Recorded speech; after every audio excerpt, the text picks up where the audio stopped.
예. 예. 지난 7월 7일로 기억합니다. 주일인데요. 새생명교회 설립 감사 예배를 드리는 날이었고요. 또 하나님께서 기뻐하시는 종들을 세워서 임직해 하시는 그런 아름다운 예배가 하나님께 드려지던 그날입니다. 그 시간에 저와 제 아내는 부산으로 가고 있었습니다. 함께 참여하지 못해서 죄송하고 늦었지만 하나님의 교회를 세워서 하나님의 뜻을 이루어가게 하시는 교회 설립을 축하드리고 축복합니다. 또 하나님이 부르시고 세우신 주의 종들로 하여금 기름 부어 하나님의 은혜를 넘치도록 부어주신 임직자들 또 축하드리고 축복합니다. 빚진 마음이 있었는데 이런 오랜만에 이렇게 뵐 수 있게 해주셔서 축하드리고 축복합니다. 제가 그 부산에 가서 기도회에 참석했는데요. 어떤 기도회였느냐 하면 저희 매년 해마다 추석 기간이 되면 캄보디아 노동자들이 한국에 와서 노동을 하고 있는 이분들을 모아가지고 집회를 합니다. 그 집회를 주관하고 진행하는, 준비하는 스태프들이 모여서 기도회를 하는 그런 날이었습니다. 제가 그날 갈까 말까, 가야 되나 말아야 되나 참 고민을 많이 했는데요. 그냥 가기로 했습니다. 갔는데요. 목사는 저 혼자 참석했더라고요. 그러니까 이제 김밥으로 함께 이렇게 둘러앉아가지고 식사를 하는데, 저녁 식사를 하면서 제 옆에 앉았던 한 분이, 그분이 장로님이신데 저한테 그런 얘기를 해요. 목사님, 설교를 해주시죠. 그러시더라고요. 목사는 갑자기 어디서든지 이렇게 설교를 요청을 받을 경우가 있답니다. 그러면 당황스럽지만 전혀 당황한 기색을 하지 않고 그렇게 하죠. 이렇게 해야 됩니다. 아니요, 무슨 말입니까? 이렇게 하면 안 됩니다. 근데 제가 그랬죠. 아니, 설교를 요청하면 사전에 미리 말씀을 하셔야지 이럴 수는 없죠. 그랬습니다. 그랬더니 머쓱해서 더 말씀을 못 하시더라고요. 그래서 제가 그렇게 다시 말씀을 드렸습니다. 그래도 하라면 합니다. 제가 그랬죠. 목사는 그냥 하라면 해야 됩니다. 여러분, 목사가 무슨 설교를 갑자기 하세요 하면 그냥 뚝딱 이렇게 나오는 게 아니에요. 그래서 우리 선배 목사님들이 그렇게 말씀을 하시는 것을 들은 적이 있어요. 언제 어디에서 설교를 하라고 갑작스럽게 요청받을지 모르니까 항상 설교할 준비를 하고 있어라. 만약을 대비해서 설교할 수 있는 준비를 해라. 그런 얘기를 합니다. 저도 이제 평소에 말씀을 묵상을 하니까 그 묵상하는 말씀 중에 한 가지, 한 카드를 딱 꺼내가지고 하면 되겠지, 이렇게 생각을 했죠. 그런데 장로님이 A4 용지 하나를 더 건네주시면서 기도 제목, 예배 순서가 이렇게 적혀 있는 순서지를 보여주시면서 그게 성경 본문이 기록되어 있어요. 이 성경 본문으로 설교해 주세요. 저는 이런 경우를 생전 처음 경험했습니다. 여러분, 아마 굉장히 많은 목사님들 가운데 저같이 이런 경험을 하신 분 거의 잘 없을걸요? 혹이 있을지 모르겠습니다만 그런 얘기를 들어본 적이 없습니다. 제가 얼마나 당황했는지 모릅니다. 근데 그 성경 본문을 턱 보니까 오늘 우리가 함께 교독한 이 성경 본문 말씀입니다. 제가 그날 이 성경 본문을 가지고 설교를 하려고 했을 때 얼마나 당황스럽고 어떻게 설교를 했는지 잘 모르는 설교를 하고, 참 이렇게 설교도 하는구나, 그런 생각을 했습니다. 소위 목사님들이 흔히 하시는 말씀으로 수었습니다. 오늘 다시 이 성경 본문을 꺼내가지고 그때 죽순 걸 좀 만회해 보려고요. 응원해 주십시오. 오늘 밥을 잘 해서 햅쌀밥을 해서 또 찹쌀 조금 섞어서 윤기가 자르르 흐르는 반찬 없어도 그 밥만 가지고도 맛있는 그런 밥 한번 지어봤으면 좋겠습니다. 잘 될지 모르겠습니다. 장담은 못합니다. 그러나 밥 맛있게 잘 먹었습니다. 그래 주시면 참 좋겠습니다.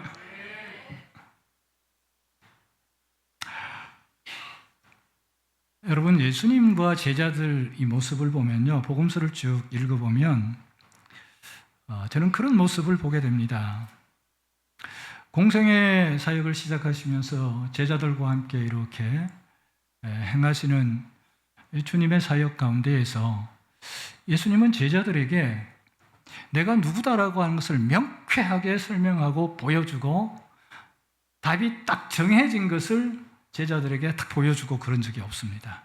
애둘러서 이렇게 말씀하시고 천국 얘기하시고 비유로도 말씀을 하시고 그리고 장애인들도 고치시고 죽은 자도 살리시고 예수님이 하실 것 다 하시면서 야 내가 누구다 알았지? 이렇게 말씀하신 적이 없습니다.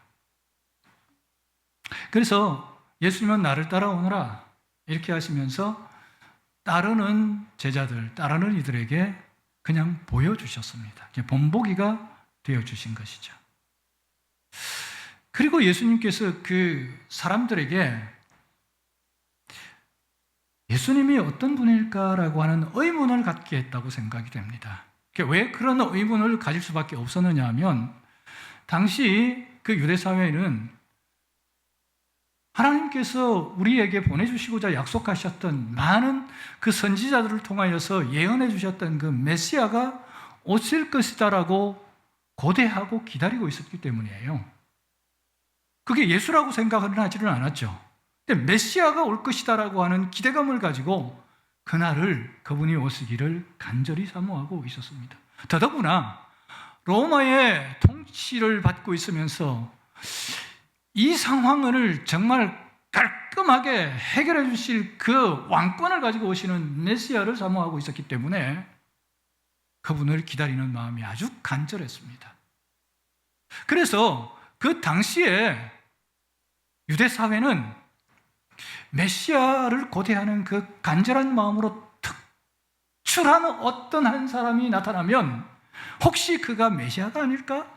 이런 생각을 가지고 의문을 가진 겁니다. 요한이 왔을 때도 그 요한을 바라보았던 사람들이 어쩌면 메시아일지도 모른다. 이런 생각들을 한 것이죠.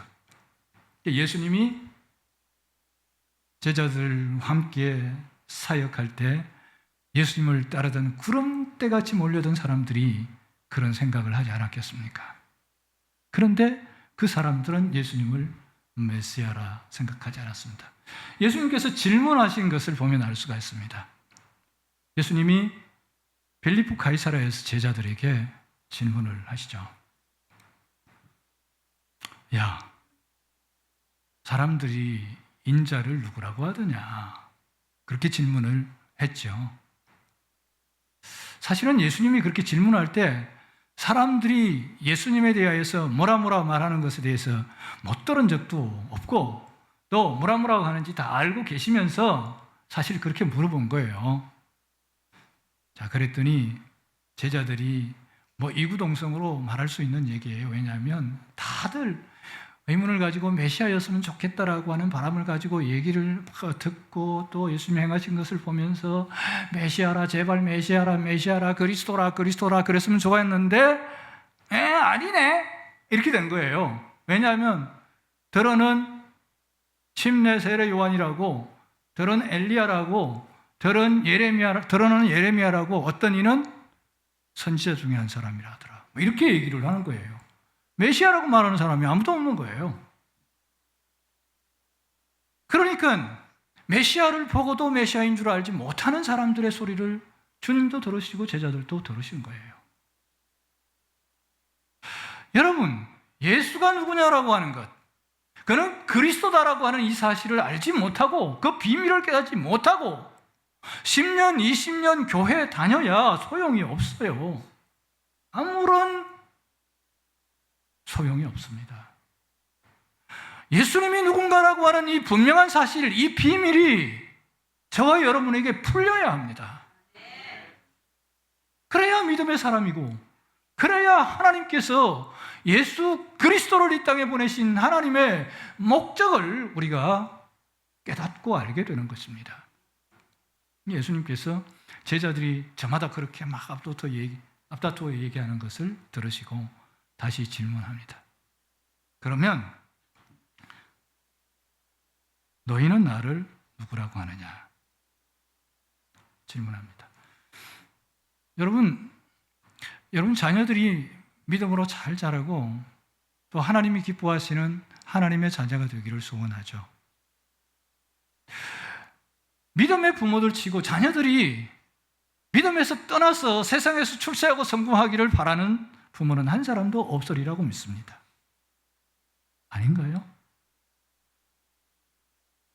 아멘? 믿음의 백성들, 믿음의 부모들은 단연코 내 사랑하는 자녀가 믿음 없이 믿음을 떠나서 이 세상 가운데서 이름을 떨치고 내놓으라 하는 그런 사람이 되기를 바라는 사람이 없단 말입니다. 아멘? 그렇습니다. 그래야 됩니다. 그럼 그래서 자녀들이 참 믿음의 사람이 되도록 하기 위한 자녀 양육의 방법을 주님께서 우리에게 가르쳐 주셨다고 생각을 합니다. 그게 뭐냐면 부모는 자녀들에게 본보기가 되시는 겁니다. 믿음으로 사는 삶을 보여주는 것입니다. 하나님의 말씀대로 살고 행하는 것을 자녀들이 보는 앞에서 보여주는 것입니다. 또 내 친구가, 내 이웃이 당신을 보니 당신이 믿는 예수가 궁금하다, 그렇게 말하는 사람들이 있게 되기를 바랍니다.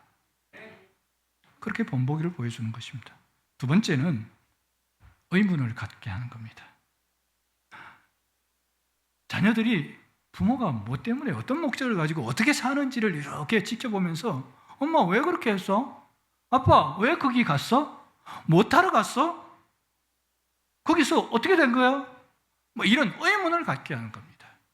그래서 부모와 자녀 사이에 자연스러운 대화가 이루어지고 그리스도 예수 앞으로, 말씀 앞으로 함께 나아갈 수 있도록 하는 겁니다. 그게 예수님께서 제자들에게 보여주신 두 가지 분명한 예수님의 교육 지침입니다. 본보기가 되어주시고 의문을 갖게 합니다. 그리고 그 의문을 갖게 했는데요, 예수님께서 드디어 이제 이렇게 질문을 하는 겁니다. 많은 것들을 보여주었습니다. 많은 말씀들을 들려주었습니다. 예수님께서 하실 것은 다 했습니다. 같이 먹고 자고, 같이 기도하고, 같이 길을 걷고, 그러면서 제자들에게 다 보여주었습니다. 다 말씀하셨습니다. 그리고 드디어 질문하는 것입니다. 너희는 나를 누구라고 하느냐? 여러분, 성경은 이 한 가지 주제를 분명히 말씀합니다. 창세기에서부터 요한계시록에 이르기까지 관통하는 하나의 중심 주제가 있는데 그것이 예수님은 누구인가? 라고 하는 겁니다. 성경이 읽어지네 라고 하는 유명한 책이 있습니다. 이해실 사모님이라고 하는 분이 목사님 사모님이신데 이분이 쓴 책인데 이분이 한때 성경이 읽어지네 이 세미나로 굉장히 센세이션을 일으켰습니다. 그분이 그 책에서 이렇게 말합니다. 성경은 굉장히 중요한, 엄청난, 가장 중요한 중심 주제가 흐르고 있는데 그 중심 주제를 가지고 쭉 성경이 흐르다가 가다가 그 주제로 BC와 AD를 가릅니다. 이렇게 말합니다. 누가? 예수 그리스도가. 그분이 성경의 주인공이라는 겁니다. 그분이 왕이라는 겁니다. 그래서 그분은 그렇게 말합니다. 성경은 누가 왕이냐라고 하는 것을 이야기하는 책이다. 그렇게 말합니다.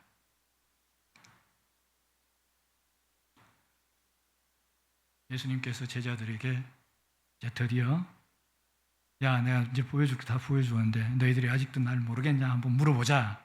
자, 이런 심산입니다. 너희는 나를 누구라고 하느냐? 이렇게 질문했는데 나서는 제자들이 없어요. 사람들이 인자를 누구라고 하느냐라고 물었을 때와는 전혀 다른 반응을 보인 것이죠. 쭈삣. 여러분, 이때 누가 나타나냐 하면 베드로가 등장하는 겁니다. 베드로는 물불을 가리지 않고 예수님 저요, 제가 있잖아요, 이러는 사람이거든요. 여러분, 초등학생들 교육하다 보면 초등학생들 이렇게 막 흥이 나고 하면 질문하면 뭐 답을 알든지 모르든지 그냥 저요 철수도 저요, 영희도 저요 막 이러잖아요. 그게 베드로예요. 딱 베드로입니다. 베드로를 가장 적절하게 잘 보여주는 그림 한 장이 있습니다. 제가 보기에는 그렇습니다. 이 그림입니다. 이 그림 알죠? 마태복음 14장 22절 이하에 나오는 말씀. 이 그림을 그린 분이 참 그림을 잘 그리셨다고 생각이 돼요. 저기 배에 타고 있는 사람들이 내가 숫자를 이렇게 세워보니까 11사람이더라고요. 예수님의 제자가 저기 다 탄 거죠. 뭐 틀림없잖아요. 근데 여러분, 예수님께서 들판에서 한 5,000명이 모인 그 자리에서, 사실은 뭐 5,000명 더 되죠. 한 2만 명 좀 된다고 성경 주석가들은 말을 하는데, 그들과 함께 하나님의 나라 천국 잔치를 은혜 가운데 풍성하게 가지고 그 해가 질 무렵이 되고 이제 시장하게 되었으니까 이 사람들을 그냥 돌려보낼 수가 없어서 보리떡 5개와 물고기 2마리를 가지고 그들을 다 배불리 먹였습니다. 그리고 그들을 예수님께서 직접 친히 돌려보내겠다 하시고 제자들은 너희들은 먼저 저 건너편으로 가라, 이렇게 말씀을 하셔요. 그래서 제자들은 저 배를 타고 저 갈릴리 호수를 건너가고 있는 중입니다. 그런데 뜻하지 않게 이렇게 바람을 거세게 만나게 된 거죠. 굉장히 당황스럽고 혼비백산을 합니다. 저 배를 저렇게 조그만하게 작게 그리고 저기에다 빽빽하게 12사람을 다 태웠다라고 하는 그림 묘사가 참 잘 어울린다고 생각해요. 그리고 저 11명의 제자들이요, 물리를 걷는 베드로와 예수님을 딱 이렇게 한 방향으로 똑같이 쫙 주시고 바라본다라고 하는 그 그림도 참 잘 표현을 했다고 생각이 돼요. 자, 이렇게 바람을 만나고 파도가 일고 이렇게 하니까 굉장히 곤란하고 어렵게 됐는데 예수님께서 저들에게 이제 물리를 걸어서 가시죠. 제자들이 그 누가 좀 오긴 오는데 명확하게 자세하게 확인할 수가 없어서 배에 탄 제자들이 그렇게 말합니다. 유령이다! 그렇게 말합니다. 유령을 만나서니 큰일 났습니다. 유령은 다른 말로 하면 귀신이에요. 고스트라고 말하는 거죠. 그러니까 큰일 났다, 이거 어떻게 하면 좋냐, 이런 상황이 생긴 거죠. 그러니까 예수님께서 나다, 걱정하지 마라, 두려워하지 마라, 그렇게 말씀하시자마자 베드로가 그 음성을 듣고 주님, 만일 당신이 주님이시면 나로 하여금 당신에게 물 위로 걸어오게 하소서, 이렇게 말합니다. 예수님께서 오라, 이렇게 말합니다. 그래서 첨벙 물 위를 걸어서 저렇게 갑니다. 여러분, 베드로가 왜 주님 나로 하여금 주님께로 물 위를 걸어서 오게 하소서 그렇게 요청했을까요? 왜 그렇게 했을까요? 좀 궁금한 생각이 들더라고요. 베드로의 속셈이 뭐가? 그 베드로의 마음은 뭐냐? 정말 주님을 믿었기 때문에 그랬을까? 믿었다고 하더라도 저 물 위를 걸어서 무슨 유익이 있는데요? 안 그렇습니까? 내가 무리를 걸었다, 뭐 자랑하기 위해서 무리를 걷게 해달라고 그랬을까요? 아무 유익이 없는 거예요. 누구에게도 도움이 되지 않는 거예요. 근데 여러분, 그리스도인들 가운데 이렇게 아무런 영적인, 아무런 타인에게, 누구에게도 유익이 되지 아니하는 이런 기적을 기대하고 있는 크리스천들이 적지 않다는 겁니다. 베드로가 무리를 걸었다. 자신에게 자랑스러운 일일지는 모르지만 다른 사람에게는 아무런 유익이 없습니다. 몰라, 나도 그렇게 할 수 있을 거야, 나도 저런 믿음을 갖게 할 거야, 뭐 그럴 수도 있겠지. 그게 유익이 아닙니다. 저는 이런 생각이 들었습니다. 내가 무리를 걸었다, 그리고 무리를 걸어가서 예수님 발장을 끼고, 그리고 다시 배로 돌아와서 배에 탔다, 이러면 어떤 결과가 일어나냐면, 어떤 결과가 일어날까요? 서열 정리 끝.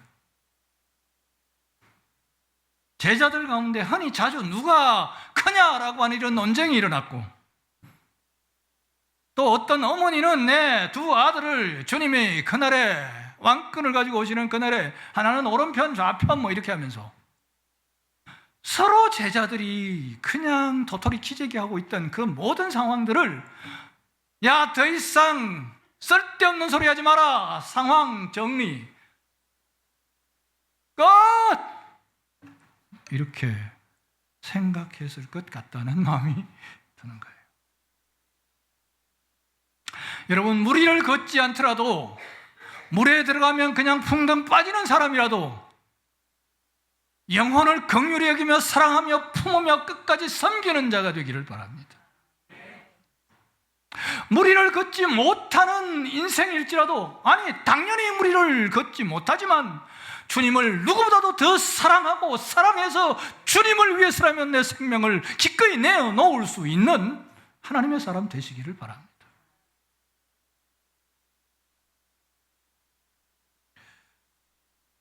어쩌면 하나님은 우리가 더 능력 있는 사람이 되기보다 더 겸손한 사람이 되기를 원하십니다. 어쩌면 하나님은 우리가 더 부유하고 아무것도 부족함이 없는 뚱뚱한 사람이 되기보다는 우리 심령이 가난한 사람이 되기를 원하십니다. 하나님의 마음을 더 깊이 알 수 있었으면 좋겠습니다.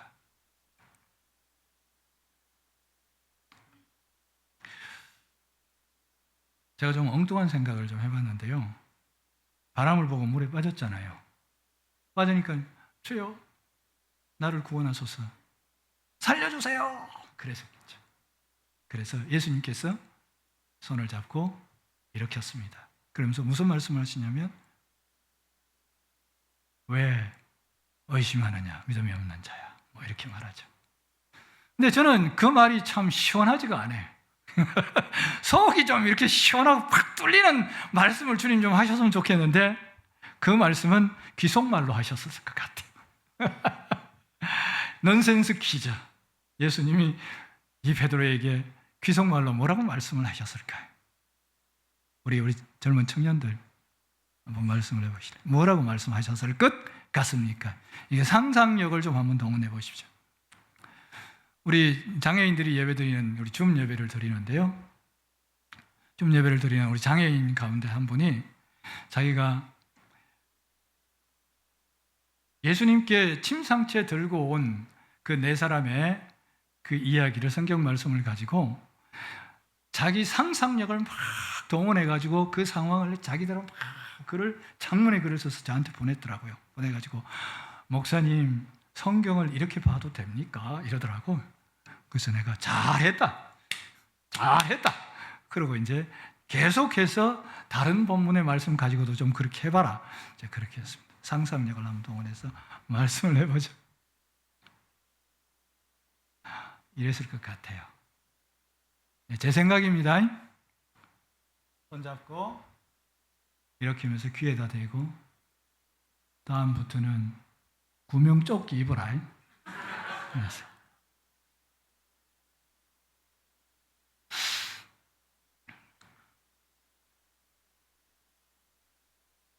베드로는 참 독특한 사람이죠. 너희는 나를 누구라고 하느냐라고 하는 질문을 했을 때 아무도 대답하지 못하고 쭈삣쭈삣하고 있는 그때 베드로가 저요, 주님, 제가 말씀드릴게요. 주는 그리스도시요 살아계신 하나님의 아들이십니다. 아멘. 마태복음 16장 16절. 여러분도 이렇게 대답을 하실 거죠? 그렇죠? 확신을 가지고 이렇게 대답을 하실 것이죠? 아멘. 주님이 물어보실 때 이렇게 대답하세요. 마 1616입니다. 네. 1616. 복잡할 거 없잖아요. 1616 앞에 경상도 사람들이 잘 말하는 경상도 말로 마 1616입니다. 그러면 딱 되는 겁니다. 네. 그 1616, 16절 말씀이 기가 막힌 말씀들이 성경에 있더라고요. 요한복음 3장 16절. 하나님이 세상을 이처럼 사랑하사, 잘 아시는 그 말씀 짜라락. 요한 1서 3장 16절. 그가 우리를 위하여 목숨을 버리셨으니 우리도 형제를 위하여 목숨을 버리는 것이 마땅하니라. 무시무시한 말씀, 그러나 너무나 대단한 말씀 해주셨습니다. 제가 찾아봤거든요. 1616 여기저기 다 이렇게 성경을 찾아봤는데 제일 마음에 와닿는 말씀들이 그런 말씀이에요.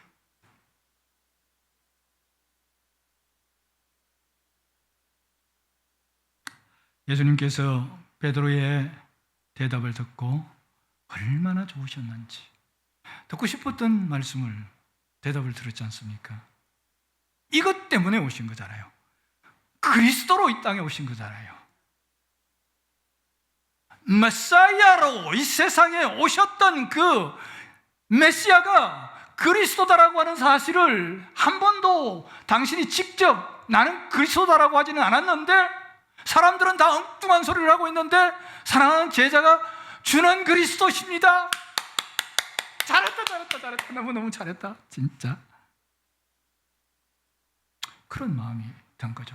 그 말씀을 듣자마자 예수님께서 이를 네게 알게 한 이는 혈육이 아니다. 하늘에 계신 내 아버지시다. 이 비밀은 여러분 우리가 노력해서 공부 열심히 해서 발견할 수 있는 비밀이 아닙니다. IQ 한 200 되는 사람이 예수님을 보고는 그리스도다 이렇게 알아차릴 수 있는 비밀이 아닙니다. 베드로가 그것을 알도록 하늘에 계신 아버지, 우리 아버지께서 그 비밀을 열어주셨습니다. 봉인이 베드로에 의해서 딱 해제가 된 겁니다.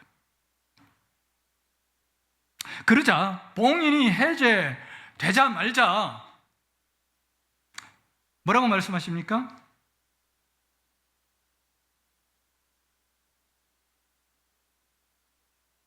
너는 베드로다.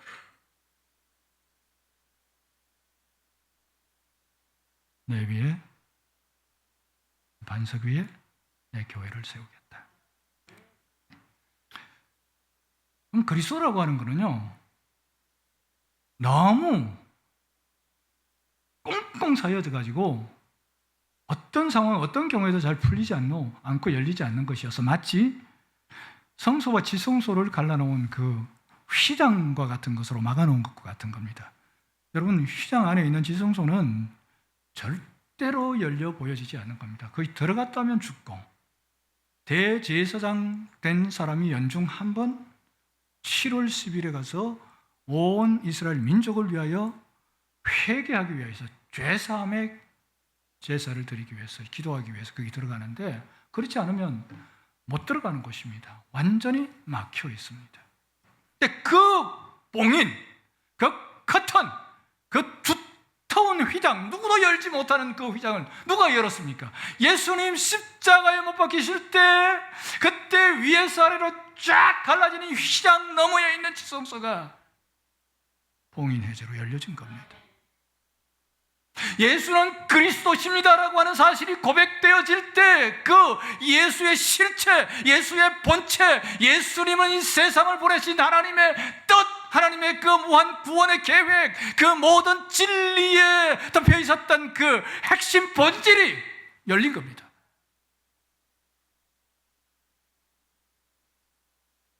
그래서 바울이 그렇게 고백하지 않습니까? 내가 너희 중에서 예수 그리스도와 그가 십자가에 못 박히신 것 외에는 아무것도 알지 아니하기로 작정했다. 예수 그리스도를 아는 지식이 가장 고상하더라. 내가 가지고 있는 이전에 너무너무 좋다고 생각했던 것, 너무나 내가 이 모든 것들을 장착하고 있으면 어디 가도 빠지지 않는 그런 대단한 사람이 될 거라고 생각했던 모든 것, 쓰레기네. 이렇게 된 거죠. 그게 예수는 그리스도다라고 하는 비밀을 알게 된, 예수는 그리스도다라고 하는 이 비밀을 알게 된 사람은 다른 지식의 유무와 상관없이 그가 어떻게 살아왔느냐라고 하는 것과 상관없이 그는 하나님의 비밀을 가진 자입니다. 저와 여러분은 주는 그리스도시요 살아계신 하나님의 아들이십니다라고 하는 고백을 함으로 이 비밀을 가진 자입니까? 아멘. 제가 지난 겨울에 무슬림 나라에 갔다 왔잖아요. 무슬림이 98%, 99%라고 말하는 그 나라에 갔지 않습니까? 그 사람들을 만나면서 예수는 그리스도다라고 하는 걸 복음을 전합니다. 복음을 쭉 전하기 시작하다가 잘 들어요. 그 사람들도 성경을 알고 이제 그 사람들이 갖고 있는 캐논을 그들도 갖고 있기 때문에 그들이 이렇게 성경 내용을 쭉 이렇게 듣다가 어디에 가서 막히냐면 예수님은 그리스도입니다. 그분은 하나님의 아들입니다. 그러면 NO! 딱 그러합니다. 근데 여러분, 하나님의 성령의 역사하고 준비된 영혼들이 있더라고요. 딱 가서 만났는데 쭉 지나는데 예수님은 그리스도입니다. 예수님은 하나님의 아들입니다. 아멘, 오케이. 패스되는 사람들이 있어요. 놀랍죠? 그게 그 사람에게 봉인이 해제된 겁니다. 그래서 한 사람을 우리가 예수님을 믿겠다, 영접하겠다 그래가지고 영접하고요. 세례를 받으시겠냐? 침례는 할 수 있는 상황도 아니고 저는 침례를 해본 적이 없으니까 세례를 받겠냐 그랬더니 세례 받겠다. 예수님에 대해서 더 알고 싶다. 예수님에 대해서 더 알고 싶은데 누가 사람을 보내줄 수 있냐? 성경을 갖고 싶다 얘기를 하더라고요. 그래서 급히 우리가 그 페트병 들고 간 거기에다가 접시 하나, 그릇 하나 가지고 오세요 이래가지고 물 부어가지고 거기서 세례를 주었습니다. 아무리 막혀있는 사람이라도, 아무리 닫혀있는 사람이라도 하나님께서 그 영혼을 사랑하셔서 그 영혼에 막혀있던 문이 열리고 감겨있던 문이 떠여지면 예수는 그리스도다라고 하는 사실을 믿게 됩니다. 그거는 실력의 유무와 상관이 없습니다. 그것은 내가 예수라고 하는 그분에 대한 이야기를 너무나 많이 들었기 때문에 그럴 수 있다라고 하는 것과 상관이 없습니다. 처음 들었는데도 그것이 복음이다라고 하는 사실을 알게 하시는 하나님의 성령으로 말미암아 그렇게 됩니다. 베드로의 고백을 듣고 예수님께서 그렇게 말합니다. 너는 베드로라, 내가 이 반석 위에 내 교회를 세우겠다. 엄부의 권세가 이기지 못하리라 라고 말합니다. 처음 예수님이 교회를 언급하셨습니다. 교회가 어떻게 세워지는지, 교회가 어디에 세워지는지, 무엇이 교회인지 분명하게 말씀합니다. 네가 주는 그리스도다라고 말한 베드로, 너 베드로 반석, 너 고백 그 위에 내 교회를 세운다. 우리가 주는 그리스도이십니다라고 고백하는 그 믿음 위에 주께서 내 교회를 세운다. 너희 교회가 아니다. 내 교회를 바로 거기에 세운다. 네가 교회야.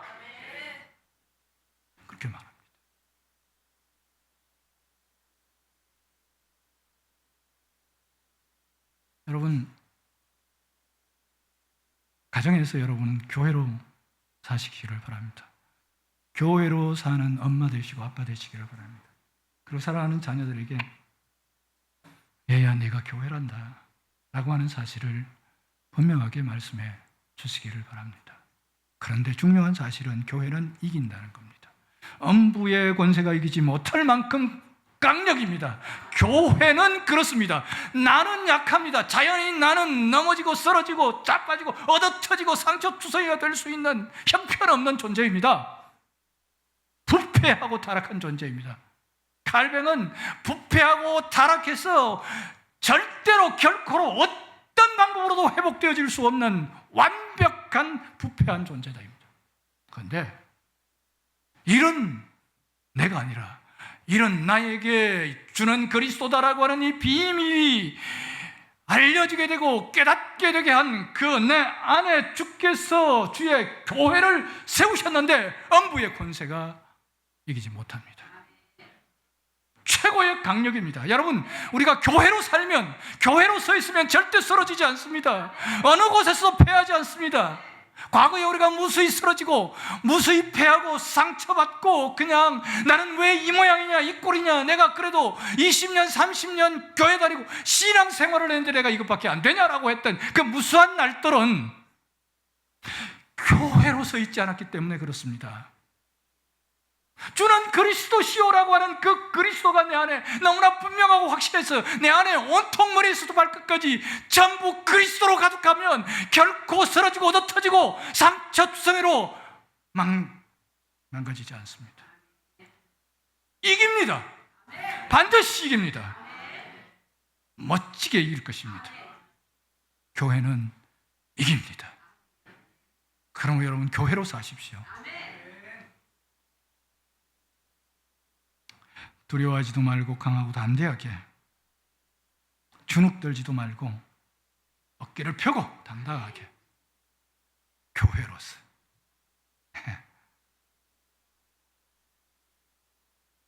예수님께서 베드로에게 내가 천국 열쇠를 네게 주겠다. 와, 천국 열쇠.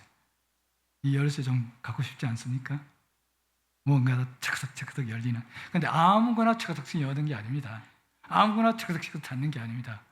땅에서 매면 하늘에서 매이고, 땅에서 풀면 하늘에서도 풀리고, 뭐 이런 열쇠예요. 땅의 열쇠가 아니에요. 우리는 좀 땅의 열쇠 갖고 싶죠. 예. 돈깨야 열려라 차가닥. 오, 주식 저기에 저기에 있구나 차가닥. 뭐 이런 거. 어떤 선교사님이 그러시더라고요. 이 선교사님이 또 그러시나? 저는요 매번 로또 복권을 삽니다 이러더라고. 차가닥 열게 하고 싶은지 모르겠습니다만 그러지 마십시오. 하나님 우리에게 땅의 열쇠를 주신 것이 아닙니다. 천국 열쇠도 주시고 땅의 열쇠도 주시고 뭐 그러시지 않습니다. 두 개 안 줍니다. 하나만 줍니다. 그런데 그게 어마어마한 열쇠란 말입니다. 누가 천국을 열겠어요? 뭘로 천국을 닫겠어요? 천국 열쇠라 해야 되는 거예요. 근데 이 천국 열쇠가 뭐예요 도대체? 정체가 뭐예요?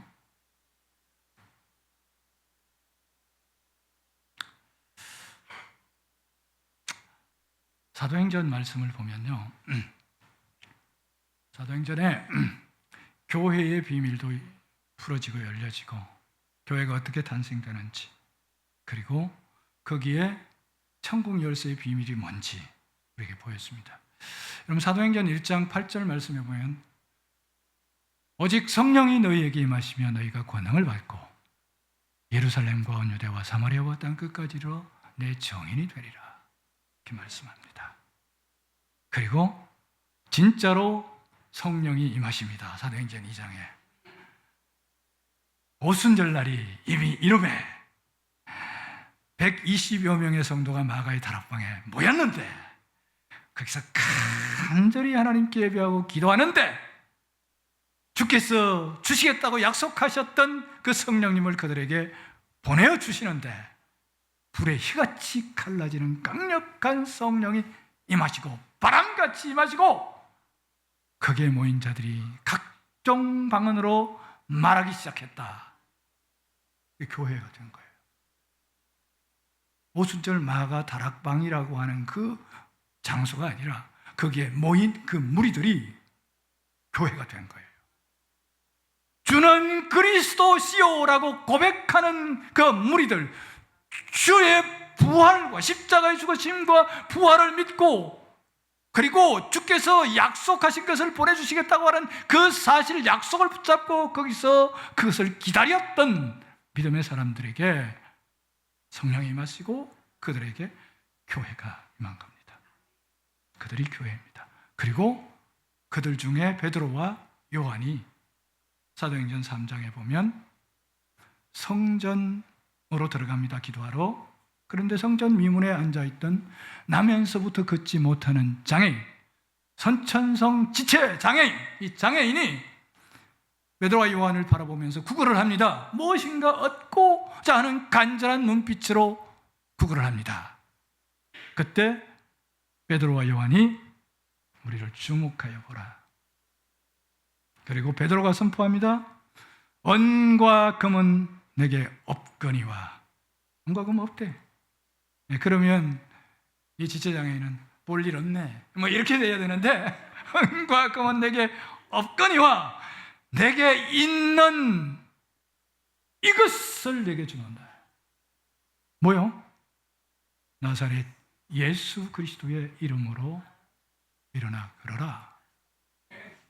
나사렛 예수 그리스도의 이름, 이 이름 언제 받았죠? 1616 거기서 받은 거야. 천국 열쇠를 그때 받은 거예요.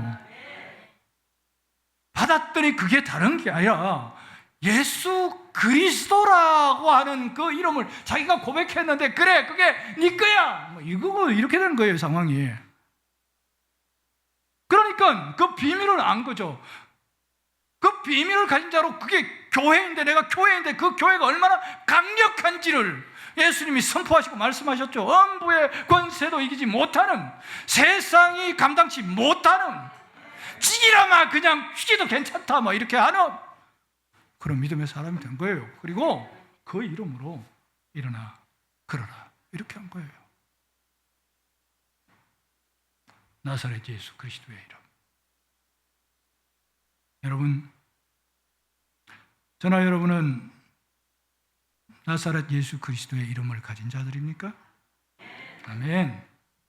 그렇다면 그리스도의 이름으로 사십시오. 그 그리스도의 이름이 우리의 가슴에 명찰로 딱 달려 있습니다. 아무도 떼갈 수 없습니다. 이거 안 돼. 네. 완전히 가슴에, 이 심장에, 예수의 심장으로 딱 예수 그리스도의 이름을 새겼습니다. 그냥 새겼습니다. 지워지지 않습니다. 그리고 교회가 된 것입니다. 여러분, 그리스도인다움이 뭡니까? 그리스도인답다라고 하는 게 그리스도를 닮은 거죠. 그리스도를 닮아야 그리스도인답지, 그리스도께서 말씀하신 것을 닮아야 그리스도처럼 말하는 거예요. 작은 예수로 사는 거예요. 어제 제가 밤늦게 집에 왔는데 작은 수련회에 참석했다가 밤늦게 왔어요. 제 아내하고 초록이를 데리고 갔었어요. 그런데 식사를 하는 중에 어떤 분이 초록이를 보면서 저를 보면서 이렇게 얘기를 해요. 초록이가 아빠를 꼭배 닮은 붕어빵이네 그러더라고요. 네, 붕어빵 맞아요. 네, 이게 좀 이렇게 완전히 붕어빵은 아니지만 이렇게 닮은 구석이 좀 있어요. 성격도 아주 비슷해요. 성향이 비슷해요. 그런데 제가 기분이 참 좋더라고요. 붕어빵, 그리스도의 붕어빵이 되시기를 바랍니다. 그리스도인다움, 그리스도다움. 그러면 우리 주님이 얼마나 기뻐하시고 좋아하실까 싶습니다.